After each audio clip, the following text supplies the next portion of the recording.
할렐루야. 오늘도 참으로 복되고 은혜로운 날입니다. 하루의 시작을 또 하나님 앞에서 시작하는 아침 예배에 함께함을 축복하면서 이 세상 살면서 가장 기뻐하는 일, 가장 좋은 일, 가장 보람 있는 일이 무엇인지를 생각하고 하루하루를 기쁘게 감사하며 살 수 있기를 바랍니다. 기도합니다. 살아계신 아버지 하나님, 오늘도 우리를 살려주시고 하나님 앞에서 또 하루를 시작할 수 있도록 은혜 주셔서 감사합니다. 우리는 이 세상에서 연연하고 천년 만년 사는 세상 존재의 인물이 아니라 천국의 시민권을 두고 살아가는 하늘 사람인 줄로 믿습니다. 그래야 우리를 항상 보호하시고 인도하셔서 세상에 집착하지 아니하고 늘 하늘을 사모하며 천국을 사모하며 살아가는 복된 민족, 복된 그리스도인들 되게 하여 주시옵소서. 이제 사도신경으로 신앙 고백합니다. 나는 전능하신 아버지 하나님, 천지의 창조주를 믿습니다. 나는 그의 유일하신 아들, 우리 주 예수 그리스도를 믿습니다.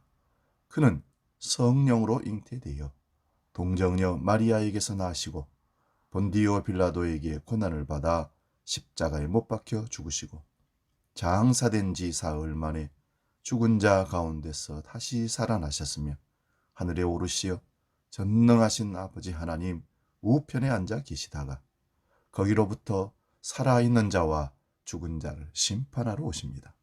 나는 성령을 믿으며 거룩한 공교회와 성도의 교제와 죄를 용서받는 것과 몸의 부활과 영생을 믿습니다. 아멘. 오늘 우리에게 주시는 하나님 말씀은 신약성경 베드로전서 1장 1절 2절 두 구절을 봉독할 때에 살아계신 주님의 음성을 듣기 바랍니다. 신약성경 베드로전서 1장 1절 2절입니다. 신약 377면에 있습니다. 봉독합니다. 예수 그리스도의 사도 베드로는 본도, 갈라디아, 갑바도기아, 아시아와 비두니아에 흩어진 나그네 곧 하나님 아버지의 미리 아심을 따라 성령이 거룩하게 하심으로 순종함과 예수 그리스도의 피 뿌림을 얻기 위하여 택하심을 받은 자들에게 편지하노니 은혜와 평강이 너희에게 더욱 많을지어다. 아멘. 오늘 봉독한 말씀으로 나그네로 살리라, 나그네로 살리라 이런 제목으로 말씀을 나눌 때 피차 은혜가 있기를 바랍니다. 나그네는 가야 할 목적지가 있다는 말이고 지금 가는 길은 걸어가는 과정이라는 사실입니다. 나그네로 살리라 결단하는 사람은 현재에 집착하거나 머물러야겠다는 현실 안주하지 않고 계속 걸음을 가야겠다, 목적지가 분명히 있다는 것을 전제하는 사람들이 나그네로 사는 사람입니다. 오늘 쓰여진 베드로 전서가 기록된 배경은 AD 64년경 당시 로마의 대화재가 있었을 때입니다. 당시 로마 황제는 네로였는데요. 그 대화재 사건을 그리스도인의 소행으로 몰았습니다. 그로 인해서 교회에 대한 박해가 일어났습니다. 왜 이렇게 네로가 그리스도인으로 화재 사건을 일으키는 범인을 지목했느냐? 당시 네로가 정치적인 위기 가운데 있었다고 합니다. 그것을 돌파하기 위해서 불을 내게 해놓고 그리스도인들이 했다고 자기에게 정치적인 위협을 그리스도인에게로 돌렸다는 사실입니다. 그때 베드로는 그의 인생의 마지막을 로마에서 보내고 있었습니다. 그리고 AD 68년에 네로에 의해서 순교한 것으로 알려지고 있는데요. 베드로는 로마에서 교회에 대한 대대적인 박해를 목격했습니다. 그 후에 박해의 풍랑이 로마 전역으로 확대될 것을 예감하고 소아시아와 일대에 살던 성도들에게 편지를 보낸 것입니다. 그 편지가 오늘 우리가 읽은 베드로 전서라는 것입니다. 당연히 편지의 목적은 성도들에게 닥쳐올 시련을 잘 견디도록 여러 가지 소망의 말로 격려하는 것입니다. 베드로 사도는 소아시아에 흩어진 성도들에게 편지를 보내면서 그들을 나그네라고 오늘 부르고 있습니다. 근데 1절에 보듯이 본도, 갈라디아, 갑바도기아, 아시아, 비두니아 있는 그리스도인들은 그곳에서 태어나고 자라고 그들의 직업을 가지고 잘 정착하여 사는 사람들이었습니다. 그럼 왜 그들을 나그네라고 불렀을까요? 이 세상은 단지 지나가는 버스 정류장 같은 것처럼 그렇게 여기고 살라, 그런 말입니다. 예전에는 이 세상이 집인 줄 알고 살았는데 예수를 믿고 그리스도인이 된 다음에 이젠 집이 아니라 잠시 지나가는 곳이 됩니다. 왜냐하면 우리는 가야 할 본향 천국이 목적지가 분명히 따로 있었기 때문입니다. 자신이 살던 안정된 곳, 고향 같은 곳을 떠난다는 것, 즉 나그네가 되는 것은 쉬운 일이 아닙니다. 정든 곳을 떠나 어쩔 수 없는 형편으로 전혀 연고가 없는 곳으로 가서 산다는 것은 참으로 힘든 일입니다. 그래서 적응한다는 것이 어렵다는 그런 말입니다. 창세기 12장에 보면 하나님께서 아브라함을 부르실 때 너는 너의 고향과 친척과 아비 집을 떠나 내가 네게 보여줄 땅으로 가라 말씀하십니다. 익숙하고 안정되고 적응된 그곳을 떠나서 전혀 익숙하지 않고 안정되지 못하고 아무도 연고가 없는 곳으로 가라는 것은 이거는 모험이고 불순종하거나 순종해야 하는 두 가지 삶의 형태가 나타나 있습니다. 아브라함은 그 부르심에 그런데 순종해서 익숙한 것을 버리고 전혀 익숙지 않은 곳으로 갔던 것입니다. 이 말은 그가 의지했던 것, 삶의 전부를 부정하고 하나님이 원하시고 하나님이 가라 하시고 하나님이 주시는 사명을 따라 사는 삶을 말할 수 있습니다. 그래서 갈 바를 알지 못했지만 하나님이 지시한 그 땅을 향해서 걸어갔다는 아브람, 그래서 아브람 믿음의 조상이 위대한 것입니다. 그리고 그의 인생은 이제 정착민이 아니라 나그네 인생으로 바뀌게 됩니다. 하나님께서 약속한 땅이 그의 본향입니다.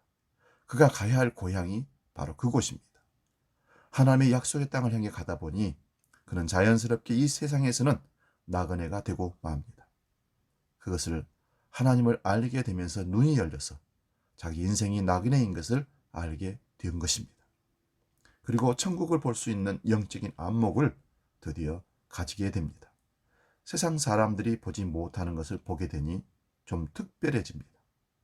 세상 사람들이 이해하지 못합니다. 그래서 아브라함이 고향과 친척과 아비집을 떠날 때 사람들은 도대체 이해할 수가 없었을 것입니다. 하지만 아브라함은 확실한 약속을 얻었고 믿음으로 길을 떠났습니다.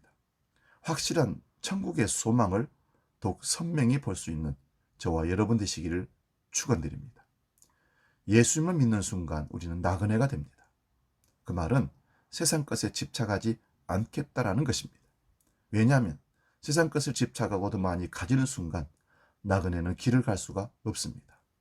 나그네의 행로의 그 차림은 단순하고 어디든지 가서 그 지역에 가서 구걸을 해야 되고 먹을 것을 얻어서 먹는 하루하루 베풀어주는 이웃들의 은혜로 살 수밖에 없는 것이 나그네입니다. 예수를 믿고 나서 자기가 나그네인 줄 알았는데 여전히 세상 것에 집착을 하고 나를 부인하지 못하고 세상 것으로 만족하며 산다면 나는 아직 예수를 만나지 못한 나그네가 안 된 것입니다. 예수를 믿는다고 하면서 여전히 세상의 부귀영화, 성공과 지위, 돈과 명성, 권력의 인기만 집착한다는 사람들이 있습니다. 물론 이것들은 세상 삶에서 필요한 것들입니다. 그러나 언젠가는 이 세상을 떠나야 할 나그네라는 인식을 못하고 살면 그것은 나그네가 아닌 것입니다. 나그네는 언제든지 떠날 준비를 하는 사람입니다. 주님 말씀하시면 내가 나아가리다. 주님 뜻이 아니면 내가 멈춰서리다. 하루하루가 주님 뜻에 따라 살아가는 사람. 이스라엘 백성들이 광야 40년을 살 때 불기둥과 구름기둥으로 인도하셨을 때 구름기둥 불기둥이 움직일 때 그들은 언제든지 떠날 준비를 하고 나아갔다는 것입니다. 주님께서 오라 하시면 가야 되고 주님께서 가라 하시면 아골골짝 빈들에도 가야 되는 것입니다. 그것이 나그네가 지나가야 할 정거장이라면 길이라면 가야 되는 것입니다. 이 세상에서 열심히 사십시오. 최선을 다하십시오. 열정을 불태우십시오. 후회 없이 인생을 사시기 바랍니다. 하지만 꼭 기억해야 할 것은 나그네다. 이 세상 전부가 아니다. 돌아갈 고향이 있다. 내가 본향 천국을 잊지 말고 살아야 된다. 천국을 더욱 소망하며 사는 나그네. 이 사람이 진정한 그리스도인입니다. 2절을 봅니다. 곧 하나님 아버지의 미리 아심을 따라 성령이 거룩하게 하심으로 순종함과 예수 그리스도의 핏부름을 얻기 위하여 택하심을 받은 자들에게 편지하노니 은혜와 평강이 너희에게 더욱 많을지어다. 세상에서는 여러분을 모를 수도 있습니다. 세상에서는 유명해지면 대우가 달라집니다. 똑같은 비행기를 타도요, 돈을 많이 낸 사람은 1등석에 앉아서 갖다 주는 맛있는 고급진 음식을 먹고 땅콩고 먹을 수 있습니다. 돈을 적게 낸 사람들은 이코노미석에 타서 혜택을 누릴 수가 없습니다. 혜택이라보다는 대접을 받을 수가 없습니다. 그러나 이 세상에서 유명하거나 무명하거나 그것이 중요하지 않습니다. 왜요? 우리는 나그네이니까. 우리는 영원한 천국으로 가는 나그네이기 때문입니다. 우리에게 중요한 것은 하나님께서 나를 아시냐인 것입니다. 하나님께서 여러분을 정말 아실까요? 여기서 안다는 말은 확실한 선택을 말씀하는 겁니다. 하나님이 나를 나그네로 선택해서 천국 하늘 백성으로 불러셨을까요? 천국 백성으로 확실히 선택되었다는 그 말이 아시는 겁니다. 성부 하나님께서 미리 우리를 아시고 선택하셨고 이제 성령 하나님께서는 우리를 거룩하게 하셨고 여기서 거룩하게 하심은 죄와 사망으로부터 완전한 구별을 말합니다. 그리고 성자 예수 그리스도께서는 하나님께서 미리 아시고 선택하신 사람들, 그에 따라 성령께서 거룩하게 구별하신 사람들을 위해서 십자가에 피를 뿌려 주셨습니다. 예수님의 핏뿌림은 그 핏뿌림을 얻은 자만이 구원받은 하나님의 백성이 되는 것입니다. 삼위 하나님께서 우리를 위해 이런 일을 하셨습니다. 여기서 질문을 하나 하겠습니다. 왜 성삼위 하나님께서 이런 일을 하셨을까요? 저와 여러분을 위해서 왜 이렇게 하셨을까요? 이것을 알면 우리 나그네 인생의 가치를 알게 됩니다. 또한 우리가 사는 목적을 알게 됩니다. 우리가 이 세상을 살아야 할 이유를 알게 됩니다. 2절을 다시 봅니다. 예수 그리스도의 핏부름을 얻기 위하여 성자 예수 그리스도께서 저와 여러분을 위해서 피를 뿌려주시고 십자가에 죽어주셨습니다. 그로 인해서 우리는 용서받았습니다. 구원을 받았습니다. 천국 백성이 되었습니다. 이제 이 세상에서는 나그네가 되었습니다. 이때 우리는 알아야 됩니다. 나그네로서 살 때 우리가 해야 할 일이 있습니다. 바로 예수 그리스도의 핏부림을 얻기 위하여 사는 것입니다. 이게 무슨 말일까요? 세상 사람들에게 예수님의 핏부림을 얻은 구원받은 모습을 보여주는 것입니다. 한마디로 구원을 이루는 삶을 살아내는 것입니다. 빌립보서 2장 12절에 보면 항상 복종하여 두렵고 떨림으로 너희 구원을 이루라 했듯이 구원을 이루는 삶을 날마다 살아내야 합니다. 구원은 우리가 우리 자신을 구원하는 것이 아닙니다. 구원은 오직 하나님의 것입니다. 선물입니다. 그렇다면 구원을 이루라는 말은 무슨 말일까요? 바로 예수 그리스도를 믿음으로 말미암아 구원을 받은 삶, 우리에게 주어진 구원의 삶을 살라, 누리라는 말입니다. 그럼 구원을 이루는 삶을 어떻게 살아내야 할까요? 질문이 됩니다. 그 질문의 답이 이전에 있습니다. 순종의 삶입니다. 2절 말씀을 우리는 잘 끊어서 읽을 수 있어야 됩니다. 성령이 거룩하게 하심으로, 그 다음에 순종함과 가가 나오는데 자칫 성령이 거룩하게 하심으로 순종함과로 연결해서 읽을 수가 있습니다. 하지만 그렇게 읽으면 안 됩니다. 원어에는 성령이 거룩하게 하심과 순종함과 연결되지 않습니다. 오히려 뒤에 나오는 예수 그리스도의 피뿌림과 연결됩니다. 즉 예수 그리스도의 피뿌림을 얻기 위한 삶, 구원받은 삶과 연결되어 구원받은 하나님의 사람들은 순종하는 삶을 살아야 함을 강조하고 있습니다. 예수 그리스도의 피뿌림을 받은 사람이므로 순종해야 한다, 그 말입니다. 그러므로 구원받은 사람들이 이 세상에서 살아야 하는 이유는, 목적은, 세상의 삶에서 추구해야 할 가치는 순종입니다. 세상에서 우리는 나그네 인생입니다. 천국 본향을 바라보면서 살아갑니다. 그렇다고 이 세상이 우리에게 아무 의미가 없느냐? 아닙니다. 우리는 세상을 살아가면서 순종함으로 하늘 가치를 세상 사람들에게 보여주어야 합니다. 천국을 바라보며 천국의 가치를 이 세상 속에서 실천하며 사는 사람들, 그들이 바로 우리 성도입니다. 그리스도입니다. 나그네로 산다 함에 순종함이 왜 이렇게 중요하는가?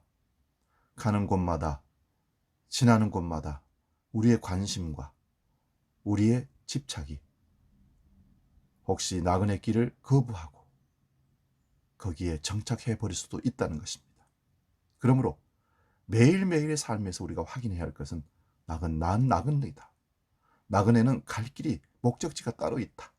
그러므로 그 말을 늘 되뇌이면서 그 말에 순종하며 나아가는 삶, 순종을 거부해버리면 그 순간 우리는 나그네의 삶을 포기해버리는 것입니다. 우리는 하나님의 자녀입니다. 천국 백성입니다. 이것이 나그네의 사명입니다. 성도의 나그네 삶을 가장 잘 표현한 소설이 존 버년이 쓴 철로 역정입니다.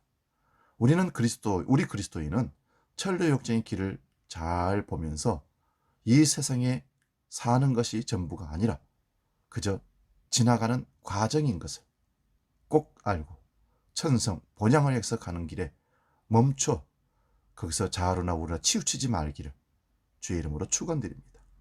세상에 속한 사람이든 예수님께 속한 사람이든 누구든지 이 메시지를 보고 알아야 합니다. 우리는 나그네다. 단지 이 세상에 사는 것은 하나님의 말씀을 순종함으로 그리스도인처럼 세상에 하나님 메시지를 전하는 메신저라는 사실을 잊지 말라는 것입니다. 사람들은 세상을 살면서 이 세상이 전부인 것처럼 삽니다. 하지만 그리스도인은 이 세상의 끝이 아닌 더 나은 본향이 있다고, 천국을 향해서 나아가는 나그네라고, 그것을 인식하며 살아내야 됩니다. 비록 좁은 길을 할지라도, 험한 길을 할지라도, 고통의 길을 할지라도, 가기 싫은 길이라 할지라도, 버스 정류장을 아무리 좋게 지어놓았다 해도 우리는 거기서 살 수는 없는 겁니다. 우리 본향 집으로 가야 됩니다. 주님이 나를 반기시고 하나님이 나를 이끄시는 만들어 놓으신 천국을 향해서 우리는 멈춤 없이 계속 걸어가야 할 나그네인 것을 기억하시기 바랍니다. 기도하겠습니다. 하나님 아버지, 인생은 나그네 길. 누구든 노래를 부를 수 있고 말을 할 수 있지만 가장 중요한 것은 그것을 인식하고 가야 할 본향 목적지가 있는 것을 알며 나서는 순종함이 우리에게 있어야 됩니다. 오늘 우리는 이 세상에 연연하면서 이 세상을 천년만년 살 것처럼 꾸미고 집착하며 사는 삶이 있다면 벌써 나그네 삶을 불순종하는 것입니다. 우리는 이 세상 것을 가지고 누리면서 즐기면서 살 수 있지만 항상 떠나야 된다는 것을 준비하고 버릴 수 있다는 것을 내려놓고 가야 한다는 것을 우리는 알아야 됩니다. 우리는 이 세상을 잠깐 왔다가는 소풍 같은 인생을 살다가는 나그네입니다. 본향집 천국을 사모하며 날마다 거룩한 삶으로 조금씩 자기를 부인하고 세상을 버리고 하나님께로 향하는 거룩한 그리스도인 성도가 되게 해 주시옵소서. 이제는 우리 주 예수 그리스도의 은혜와 아버지의 크신 사랑과 성령 하나님의 지키시고 보호하시고 깨닫게 하시는 은총의 역사가 나그네 인생인 것을 알고 천국을 향해서 가는데 세상께서 연연하지 않고 감사하며 하루하루를 나그네로 순종하며 살기로 결단하는 모든 머리 숙인 아침 예배 우리 주한 모든 성도들 위해, 아침 예배 권속들 위해 영원히 함께 계시기를 간절히 축원하옵나이다. 아멘.